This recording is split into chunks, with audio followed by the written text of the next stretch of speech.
Je rends grâce à Dieu pour l'opportunité que j'ai aujourd'hui de partager la parole de Dieu avec nous tous ici présents. C'est une grâce que Dieu me fait d'être celui qui partage la parole ce soir au niveau de nous. Alors je suis content déjà que nous puissions reprendre avec cette activité, non seulement de la prière, mais ces instants aussi que nous avons de pouvoir écouter et partager la parole de Dieu entre nous. Alors le sujet, le thème que nous allons aborder ce soir, je l'ai intitulé « Prendre les risques ».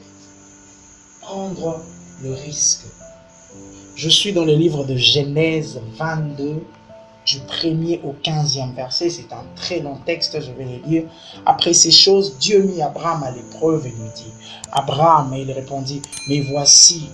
Dieu dit, prends ton fils, ton unique, celui que tu aimes, Isaac, va-t'en au pays des Morija, et là, offre-le en holocauste sur l'une de montagne que je te dirai. Abraham s'éleva de bon matin, sella son âne et prit avec lui 2 serviteurs et son fils Isaac. Il fendit du bois pour l'holocauste et partit pour aller au lieu que Dieu lui avait dit. Le 3e jour, Abraham levant les yeux et vit les lieux de loin. Et Abraham dit à ses serviteurs, restez ici avec l'âne. Moi et le jeune homme, nous irons jusque-là pour adorer et nous reviendrons auprès de vous. Abraham prit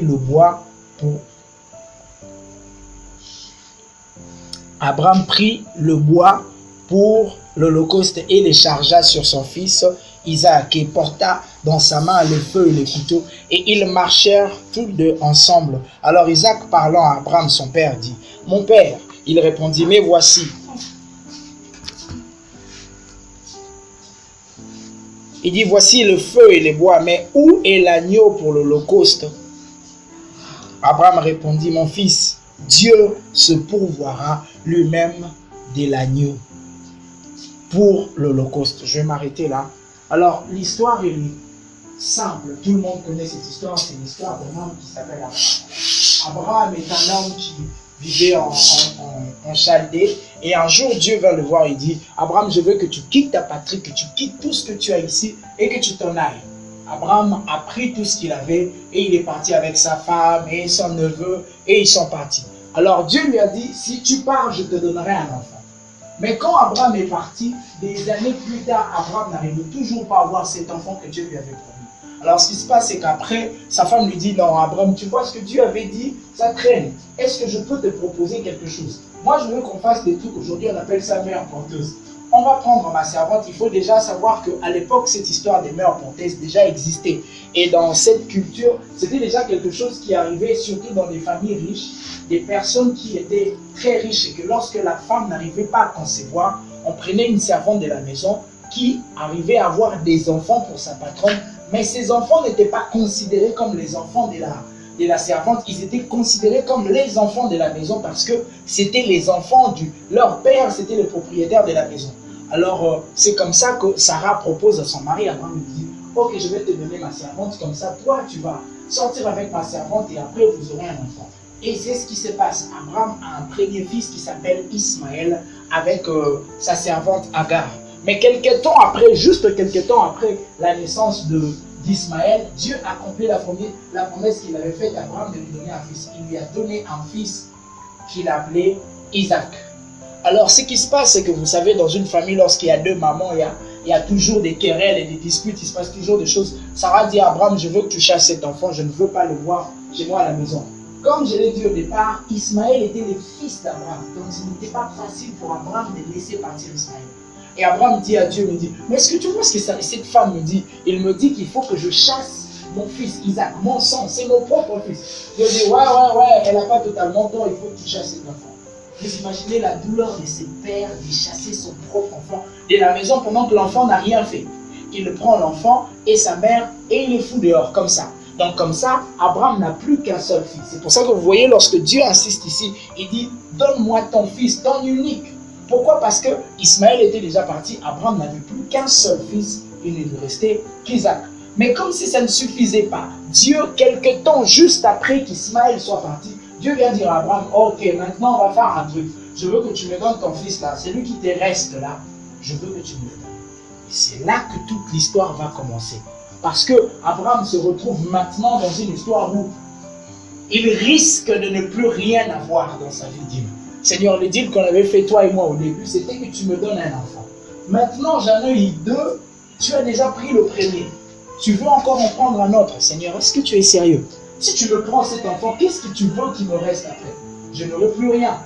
Et Dieu dit à Abraham, je veux que tu me donnes ton fils. La Bible dit, le lendemain, Abraham, sans hésiter, sans explication, il sella son âne et s'en alla. Il est parti sans donner aucune explication à Sarah, sa femme, sans rien dire à Sarah, et il est parti.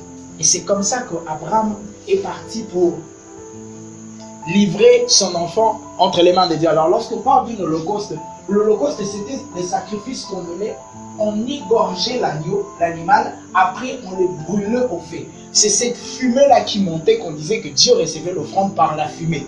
Donc c'est que ses pères étaient censés faire, c'était égorger son propre fils et mettre du feu sur lui jusqu'à ce que la fumée monte et que Dieu trouve sa gloire. Vous imaginez les risques que cet homme a pris de prendre son propre fils, le seul qui lui restait, et venir le donner à Dieu. Lorsqu'on lit dans les livres des Hébreux, on dit, Abraham, lorsqu'il allait sacrifier Isaac, il espérait que Dieu allait les ressusciter. Il se disait, même si je les tue, Dieu a la capacité de les ressusciter. Abraham, c'est vrai que Dieu a la capacité de les ressusciter, mais est-ce que tu vois les risques que tu prends? Bon, si tu vas là-bas et qu'il ne les ressuscite pas, tu fais quoi? Certains commentateurs disent que lorsque Sarah apprend ce qui s'est passé, c'est là que Sarah est morte. Lorsque vous lisez dans la Bible, vous vous rendez compte que Sarah est morte brusquement. On n'explique pas les raisons de sa mort. Alors, certains commentateurs disent que Sarah est morte d'une crise cardiaque parce que, après qu'elle ait entendu, c'est que Abraham a voulu faire à son fils parce que, toujours selon les commentateurs, ils disent que lorsque Isaac est rentré, il a raconté l'histoire à certains serviteurs de la maison, ce qui s'était passé. Et entre eux, serviteurs et servantes, ils étaient en train d'en parler. Et c'est ce jour-là que Sarah entend l'histoire et il apprend qu'Abraham a voulu tuer son fils. Les commentateurs disent que sur place, après qu'elle ait entendu cette histoire, elle est morte. Donc ce qui veut dire que Sarah, pour elle, elle n'aurait jamais pris ces risques-là. La première des choses que cette histoire nous enseigne, c'est que Dieu fait prendre les risques aux personnes dont lui-même il fait confiance. Dieu ne vient pas aborder ce genre de choses avec n'importe qui. Dieu savait que si l'on parlait avec Sarah, Sarah n'aurait jamais accepté de donner son enfant pour que Dieu le donnait en sacrifice pour Dieu. Sarah, même si Abraham était venu voir Sarah pour lui dire, tu sais chérie, l'enfant que Dieu nous avait donné, maintenant Dieu veut le reprendre. Vous savez cette histoire qu'on dit, Dieu a donné, Dieu a repris. Je ne pense pas que Sarah aurait accepté ça. Et Dieu, il savait ça. Il dit non, je vais parler à celui en qui j'ai le plus confiance. C'est lui que je sais qui me coûtera le plus. La première fois quand je lui ai donné déjà je lui ai demandé un de ses fils, il a donné sans hésiter. Cette fois-ci, je sais qu'il va encore donner. Donc la première leçon que nous retenons ici, c'est que lorsque Dieu vient nous demander de prendre des risques, il ne le fait pas avec n'importe qui. Il le fait avec des gens qui sont capables de le faire. Alors, comme je vais le dire, lorsque nous écoutons l'histoire de cet homme qui s'appelle Abraham, nous avons vu les risques qu'il a pris en essayant de tuer son propre enfant pour le donner en sacrifice pour Dieu. C'est un risque parce qu'il n'avait aucun espoir de pouvoir retrouver son enfant. Il emmenait son enfant lui-même, peut-être dans son cœur, il était en train de se dire,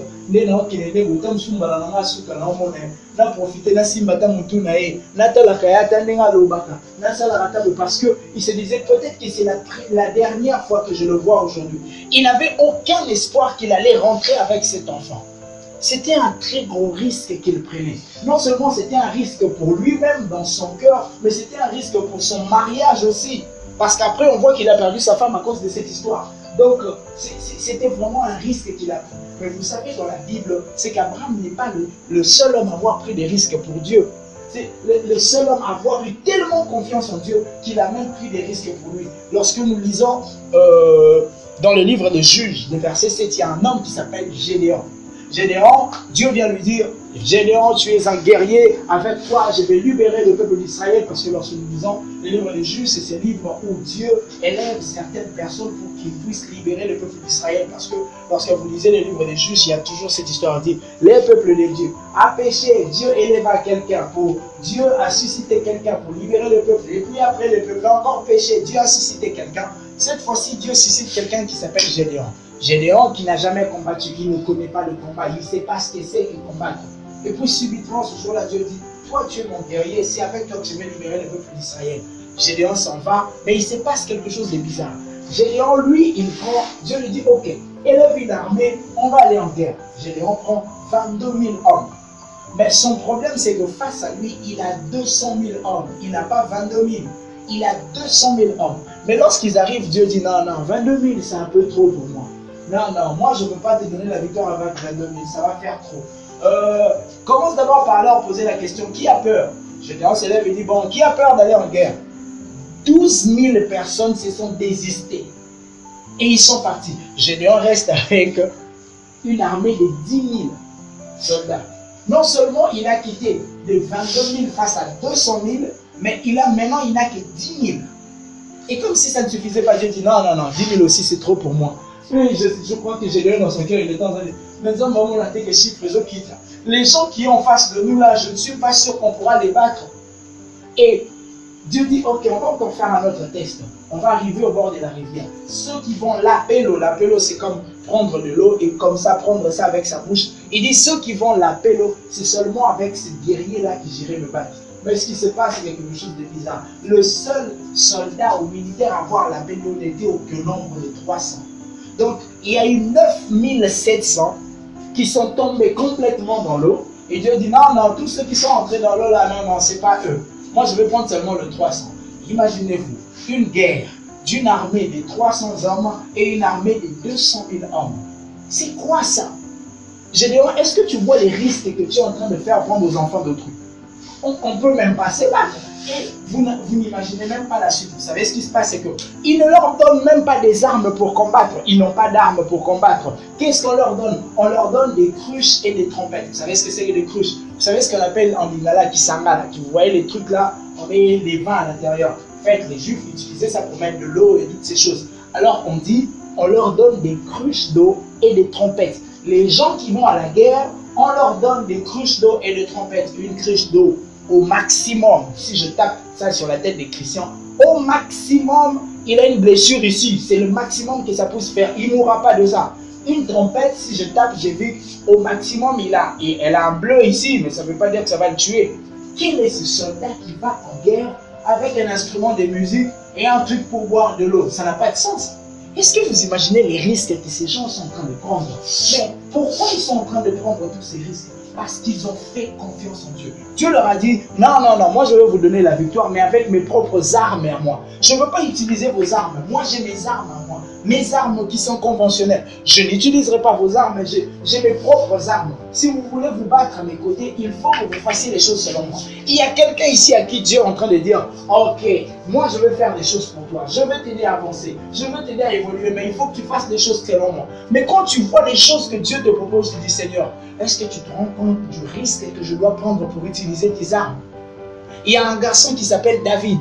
David, il doit aller combattre un géant qui s'appelle Goliath. Goliath, lorsqu'on parle de Goliath, on essaye de détailler Goliath. Goliath, on dit que c'est un soldat qui est super entraîné. Il a des heures et des heures au front là-bas. Il connaît la guerre comme sa poche. C'est quelqu'un qui est habitué à la guerre. Et puis, un jeune homme, un enfant, complètement un enfant, qui s'appelle David. On lui dit, ok, David dit, moi je veux le combattre. On dit, ok David. Saül dit, ok, je vais donner mon armure, mon épée, tout ce que j'ai comme ustensiles militaires comme ça, tu pourras te battre avec. Lorsque David essaie, il dit, non, ça ne va pas. Moi je veux juste prendre la fronde avec Saint-Pierre et un bâton.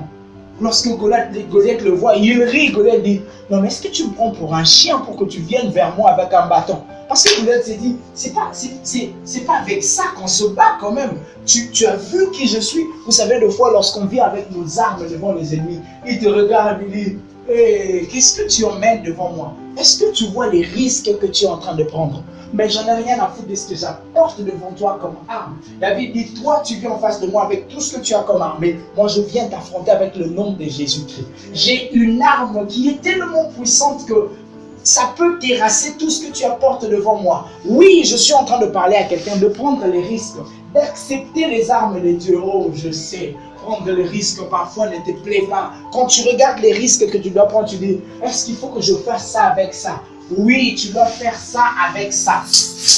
Dieu, il dit, je veux que vous les fassiez selon moi. Mais lorsqu'on le regarde, c'est selon Dieu là. Ça ne nous plaît pas parfois. Selon Dieu veut dire faire les choses avec des équipements inadéquats. Lorsque tu regardes ce que Dieu te propose et ce que le monde te propose, tu dis non, avec ça, c'est avec ça que ça fonctionne généralement. Dieu dit oui, je sais que dans le monde, c'est avec ça que ça fonctionne généralement, mais avec moi, c'est avec ça que je veux travailler.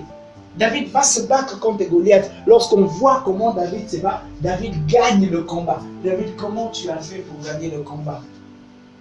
Mais Dieu sait, il dit, non, non, non. S'il va avec son épée, avec l'armure de Saül là, Saül va croire que c'est à cause de son armure que c'est petit à gagner. Non, non, non, non. Il faut qu'il le fasse selon moi. Vous savez, Dieu aime être un Dieu. Il aime sa place. La Bible dit qu'il c'est un Dieu jaloux. Il aime sa gloire tellement qu'il n'aime pas partager sa gloire ni avec aucun instrument, ni avec aucune personne. Il le sait. S'il te donne la victoire avec tes propres instruments, tu auras l'impression que c'est toi qui as gagné. Il sait que s'il envoie Gédéon avec 22 000 hommes, les 22 000 hommes auront l'impression que c'est eux qui ont gagné. Il dit non, non, non. Je veux vraiment rendre le combat. Donc, ce sera même plus équitable à telle enseigne que s'ils gagnent eux-mêmes, ils sauront que non, ça, c'était pas nous. 22 000 contre 300, on sait déjà que c'était perdu d'avance. Si on a gagné, c'est pas parce que nous, on a décidé de gagner. C'est parce que Dieu l'avait voulu pour nous. Donc, je suis en train de parler de toutes ces personnes qui ont pris des risques pour Dieu. Mais on est en train de parler des risques. Je suis venu dire à quelqu'un, la clé pour le miracle que tu es en train de chercher s'appelle risque. Mais ce risque, tu ne le prends pas n'importe comment. Tu le prends avec Dieu.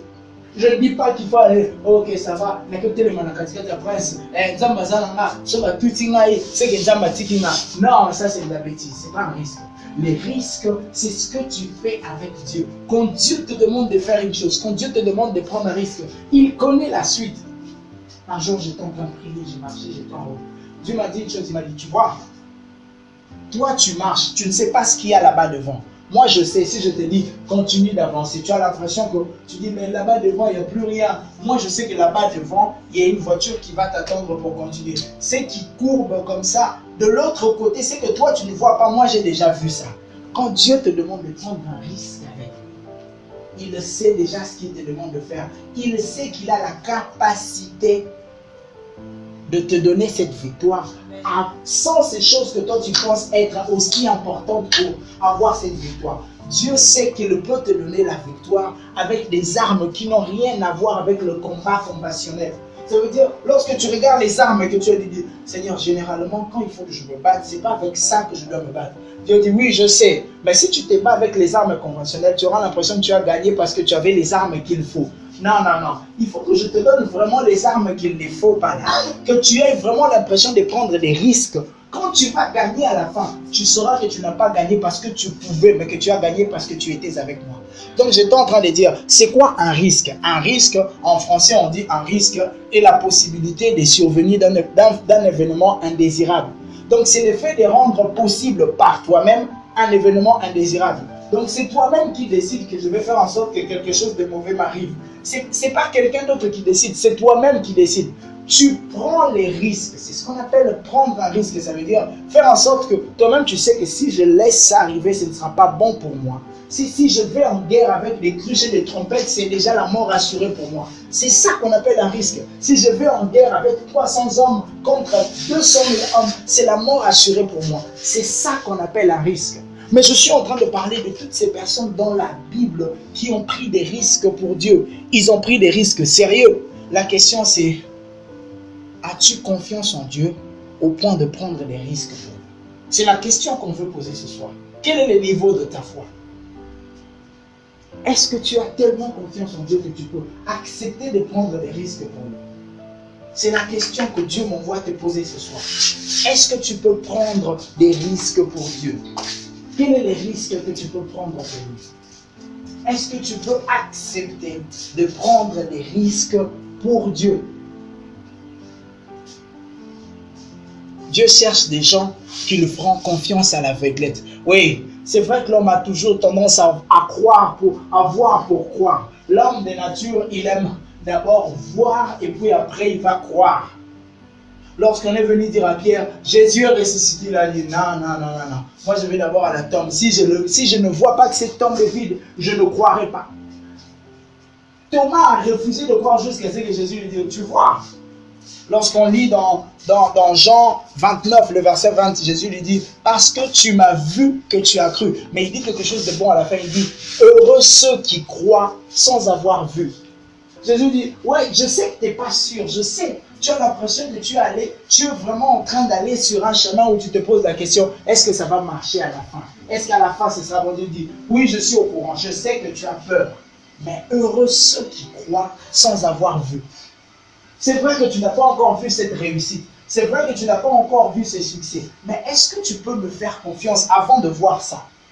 La question c'est, est-ce que tu as confiance en Dieu? Tu n'as pas encore vu cette victoire, oui, ce succès, tu ne l'as pas encore vu. Cette chose que tu veux que Dieu puisse faire pour toi, tu ne l'as pas encore vu, tu ne l'as pas encore reçu.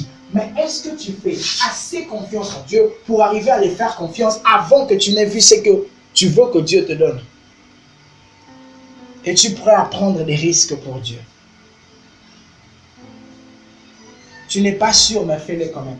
Dans la Bible, je connais encore 3 jeunes gens qui ont pris un très gros risque pour Dieu. Ils ont pris un risque tellement gros qu'ils ont même mis leur vie en jeu.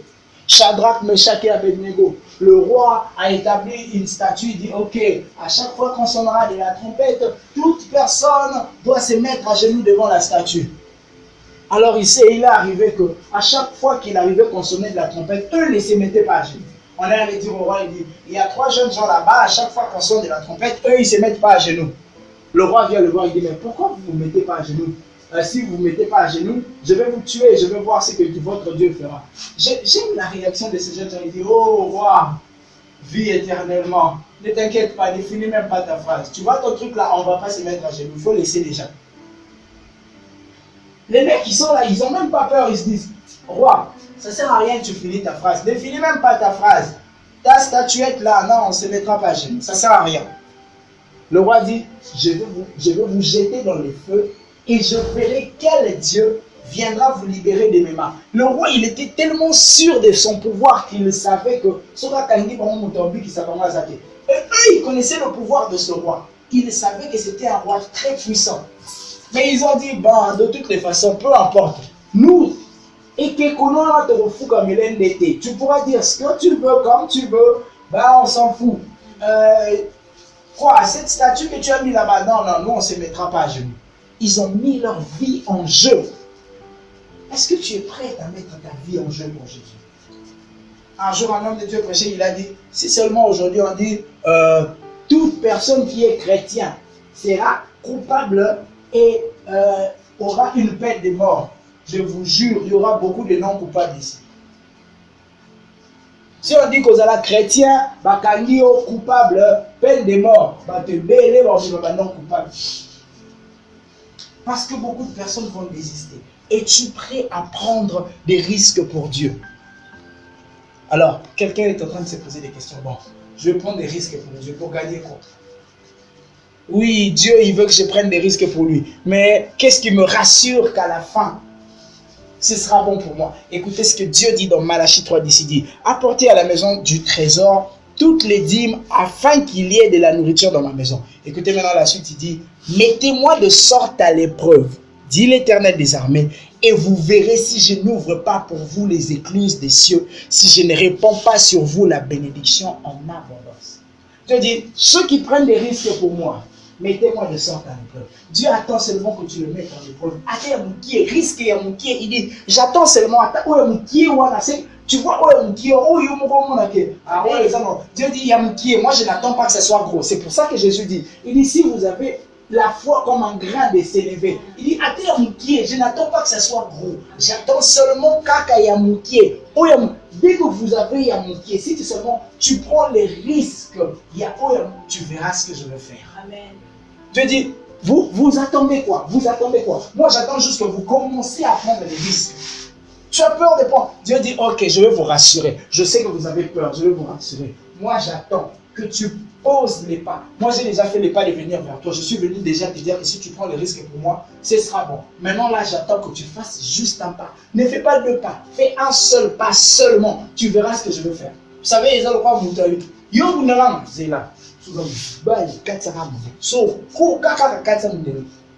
C'est ce que Dieu dit. Il dit, c'est lui qui pense que je ne veux rien faire, c'est pas grave. Il dit, mettez-moi à l'épreuve. Vous savez, nous a tellement sûr dans ma casse, mettez-moi à l'épreuve. Non, c'est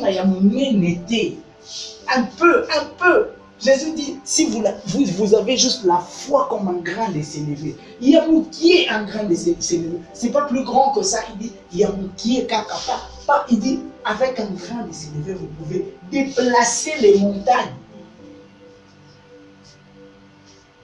Mais tout ce qu'il te demande, prends un risque. Les gens n'ont pas peur pour l'encoute à la ils n'ont pas peur de faire ça. Mais quand on te dit prends un risque pour Dieu, tu as peur. Tu arrives à faire confiance à tu prends des risques, mais tu as peur de prendre des risques pour Dieu. Il est là, il me dit dans sa parole, il dit, mettez-moi de sorte à l'épreuve. Il y a comme ça plusieurs personnes dans la Bible qui ont pris des risques, qui ont pris le risque de faire confiance en ce Dieu. Et ils n'ont pas été déçus. Alors, quelle est cette situation qu'il y a devant toi? Où ils ont bangé tellement que Dieu ne pourra pas gérer. Il n'y a aucun problème qui ne soit au-dessus de ses capacités. Il n'y a aucun problème au Togo. Dieu, c'est pas comme l'hôpital quand les gens arrivent et disent Dieu ne viendra jamais te dire que ça a été. Quel que soit le problème que tu viendras lui apporter, et que vous allez Amen. Oh, il y a un problème à maladie, oh, il y a un problème à mort. Vous savez, Dieu, c'est pas comme les dieux anciens. Là, vous savez, en Égypte, il y avait un Dieu pour les soleils. Donc, le Dieu soleil, il a ses propres problèmes. Parce qu'ils ont un Dieu, oh, il appelle ça Kamabote. Donc, ils appellent ça Kamabote.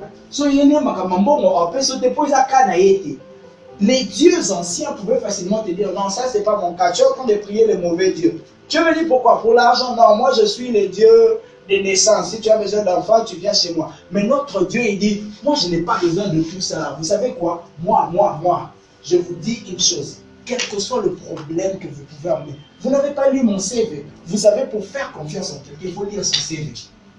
Lorsque quelqu'un va postuler, il dit, vous savez de quoi je suis capable? Lisez mon CV. J'ai travaillé à tel endroit. Dieu, il va prendre les enfants d'Israël en Égypte. Il dit à Moïse, va leur dire, les dieux de leur père les appellent, Baya.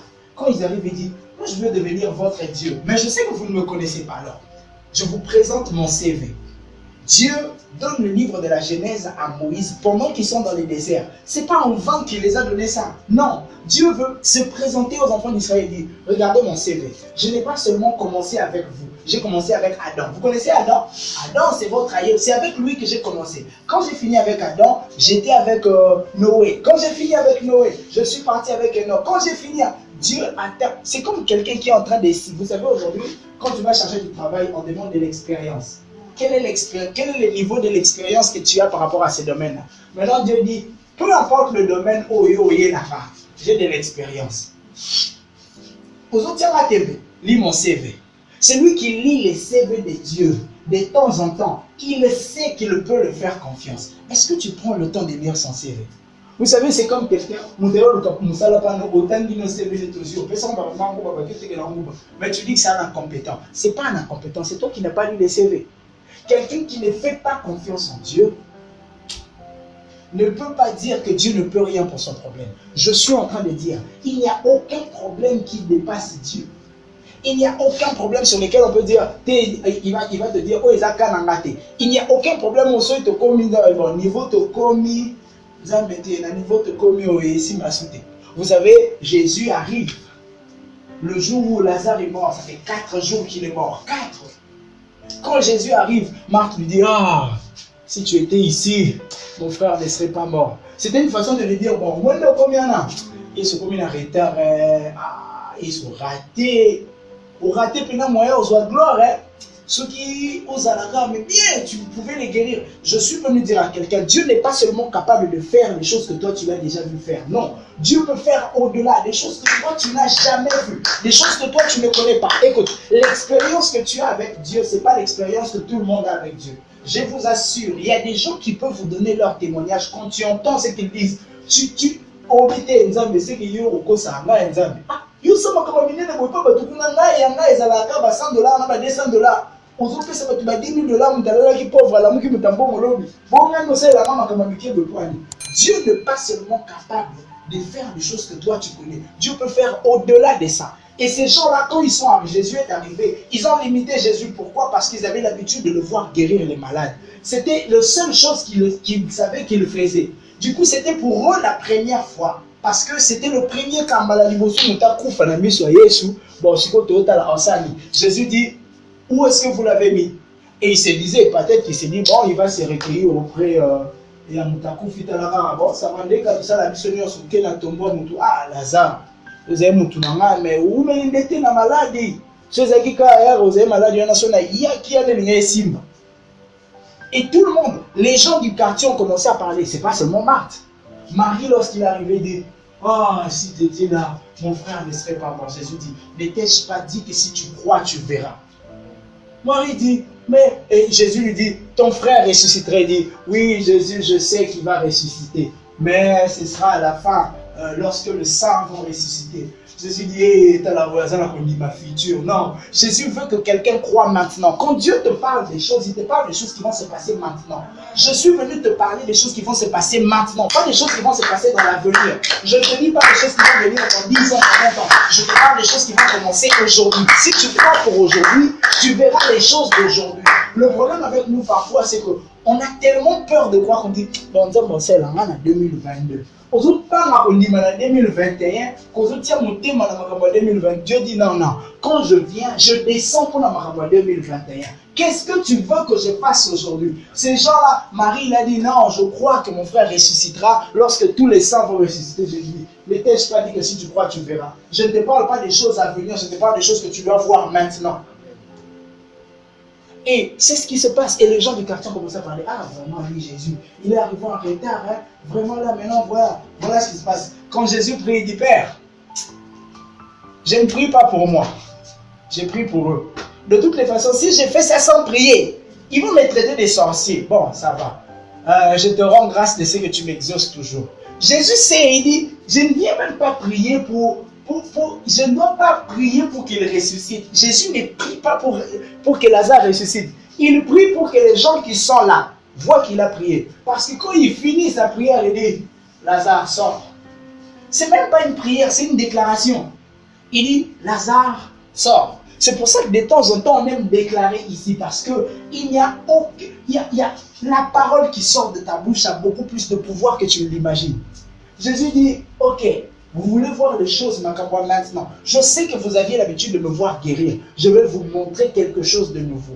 Dieu veut commencer quelque chose de nouveau avec toi. C'est vrai que tu as pris l'habitude de voir Dieu faire des choses avec toi. Tu as pris l'habitude de voir des vieilles choses. Tu as pris, Dieu t'a donné un diplôme. Dieu t'a donné, je ne sais pas moi quoi, des choses passées. Du coup, comment on va dans Makamba? Écoutez, il y a un verset de la Bible qui dit, ne vous souvenez plus des événements passés, car voici, je veux faire des choses nouvelles. Quand on en parle, parfois on en parle comme si c'était des mauvaises choses. Non. Quand Dieu parle, Dieu dit, tu vois toutes les bonnes choses que j'ai fait pour toi dans le passé. Bon, oublie ça, oublie ça, oublie ça. Je suis sur le point de faire des nouvelles choses. Je vais commencer des nouvelles choses. Ce que je vais faire maintenant n'a rien à voir avec ce que j'avais fait dans le passé. Quoi? Dans le passé, je t'avais donné quoi? Un diplôme de 6e primaire. Ok, cette fois-ci, tu vas en avoir pour aller à l'université. Je t'avais donné quoi dans le passé? Un diplôme de... Ok, ça va, cette fois-ci, on va aller en licence. Je t'avais donné quoi? Un travail. Ok, cette fois-ci, je vais donner la promotion. Je t'avais donné quoi?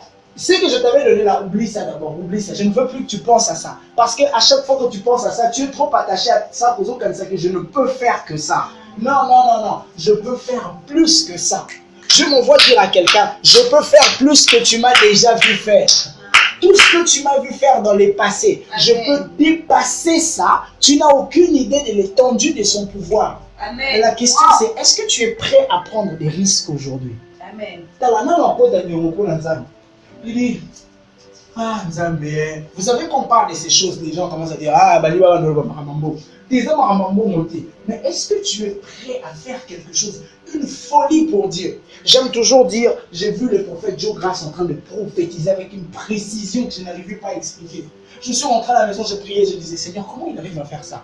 Et je me dis, Christ, il accepte juste d'être fou avec moi. Si tu acceptes d'être fou avec moi, tu verras les choses que je ferai avec toi. Tu vois tel qu'il est là, il entend, il donne. Il ne prend même pas le temps de réfléchir sur ce qu'il attend.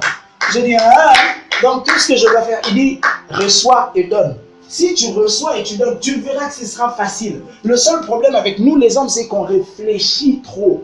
Vous savez, parfois, quand on réfléchit sur les choses de Dieu, c'est ça qu'on appelle la folie des dieux. Quand tu vois les choses de Dieu, tu dis non, normalement, c'est pas comme ça que c'est fait. C'est ça vraiment le problème. Quand tu commences à réfléchir, tu vas te rendre compte que normalement, ça, la marabomoté. Mais le normalement là que tu donnes, c'est le normalement des hommes, c'est pas le normalement des dieux. Pourquoi? Parce que la Bible dit qu'aussi éloigné que le ciel est éloigné de la terre, aussi éloigné que notre intelligence est éloignée de l'intelligence de Dieu. Donc nous ne pourrons jamais égaler l'intelligence de Dieu. C'est que Dieu pense pour toi, tu ne pourras jamais, et quand je dis jamais, égaler son intelligence. Dieu est en train de parler à quelqu'un ce soir. Dieu dit, tu as entendu. Maintenant là, qu'est-ce que tu vas faire? Il y a un étudiant qui a eu un problème avec un professeur. Je sais plus ce qui s'est passé. Le professeur lui a dit, toi tu vas échouer. L'étudiant lui a dit, tu n'as aucun pouvoir sur moi. Moi j'ai un Dieu. L'étudiant a pris le pouvoir de défier son professeur. Il dit, j'ai tellement confiance en mon Dieu. Pauvre petit comme ça, mais l'autre. Il dit, si c'est pas moi qui donne ce cours, au resoité. L'étudiant, c'est un étudiant de l'Unikin, monte là-bas à l'Unikin, il dit, Seigneur, papa n'a besoin de présenter la beauté. Donc si je viens citer son nom ici, sans impact, je n'ai personne si ce n'est toi. Seigneur, mais toi et moi, on sait que je n'ai même pas le pouvoir de parler devant lui. Interviens pour moi. Il avait tellement confiance en son Dieu. 2 jours après, il me racontait, il dit, j'étais en train d'entrer à l'université. Donc il va prof, il m'a dit,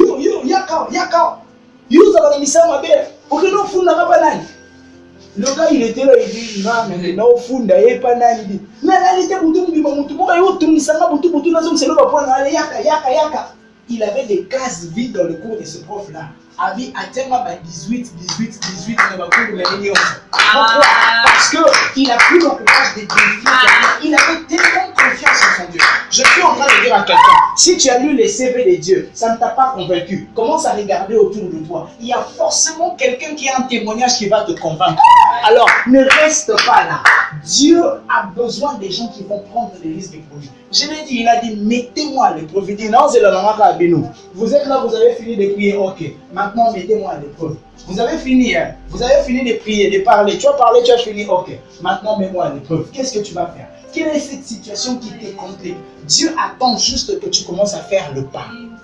C'est le premier pas que Dieu attend de toi. Il dit, ok, c'est bon. Vous savez, lorsqu'on va dans les supermarchés, quand on arrive devant la porte, cette porte-là, elle est fermée. Moi, avant, quand j'allais dans les supermarchés, cette porte-là me faisait toujours peur parce que je ne savais pas si elle allait s'ouvrir ou pas. Quand tu avances, elle est fermée, elle est fermée, elle est fermée. Jusqu'à ce que tu arrives à quelques centimètres pour qu'elle s'ouvre. Si tu ne fais pas les derniers pas là, cette porte-là ne va jamais s'ouvrir. Si tu ne fais pas les derniers pas, les tout derniers pas là, si tu ne l'as fait, ne t'inquiète pas. Si tu ne fais pas les pas, ça ne s'ouvrira pas. Dieu dit, j'attends juste que tu fasses les pas là, les pas qui ouvrent la porte. C'est pas là qui ouvre les choses, c'est pas là qui ouvre les choses compliquées. Quand tu fais les pas, tu sens que les choses commencent à exploser. Ce pas là, c'est ce que Dieu attend de toi. Il dit, est-ce que tu veux prendre des risques pour moi ce soir? Dieu attend que quelqu'un prenne un risque pour lui. Ça te fait peur. Il sait que ça te fait peur. Il sait que ça te terrifie. Et vous savez c'est quoi? Le diable utilise ça pour te bloquer. Dieu dit, je sais, je suis au courant. Et Pierre dit, il dit à Jésus, si c'est toi, ordonne que je vienne vers toi. Jésus dit, bah viens. Si Pierre n'avait pas fait le premier pas, il n'aurait jamais su qu'il pouvait marcher sur l'eau. Il y a des choses que jusqu'à présent, tu ne sais même pas si tu es capable parce que tu n'as jamais essayé. Les gens t'ont toujours dit qu'au cocaté, est-ce que tu as déjà essayé? Quand on te regarde, on dit, non, toi tu n'es pas capable de faire ça. Ça là, non, tu ne peux pas faire. Dieu dit, essaye, essaye. Moi j'attends seulement que tu essayes. Je vais te montrer, pas de quoi tu es capable, mais de quoi moi je suis capable. Je suis ton Dieu, je peux faire des choses pour toi. Viens. Pierre dit, Jésus dit, viens, viens. Pierre fait le premier pas. Deuxième pas, Trois, il s'est rendu compte. J'aime toujours dire, Pierre c'est le premier homme, 100% homme, 0% Dieu qui a marché sur l'eau. Parce que quand Jésus marche, il est 100% homme, 100% Dieu. Pierre, il est 100% homme, 0% Dieu. Mais il a marché sur l'eau. Pourquoi? Parce que ce jour-là, il a pris le risque de faire le pas. Dieu m'envoie parler à quelqu'un ce soir et me dire, est-ce que tu peux faire le pas? 2020. Quelqu'un peut faire le pas. En 2020, l'année est en train de se terminer. Dieu dit, depuis que l'année a commencé, tu as déclaré, tu as parlé, mais tu n'as pas fait les pas. J'attendais juste que tu fasses le pas. Depuis que l'année, Seigneur, cette année, je veux faire ça. Cette année, je vais aller là-bas. Tout le monde déclare au mois de janvier. Il y a tellement de choses que nous disons au mois de janvier. Mais est-ce que tu as fait le pas pour ça? Est-ce que tu as pris le risque de faire le pas? Dieu dit, tu vois, là, j'attendais juste que tu fasses le pas. Est-ce que tu as fait le pas? Est-ce que quelqu'un veut faire le pas ce soir? Y a-t-il quelqu'un qui va se décider de faire un pas ce soir?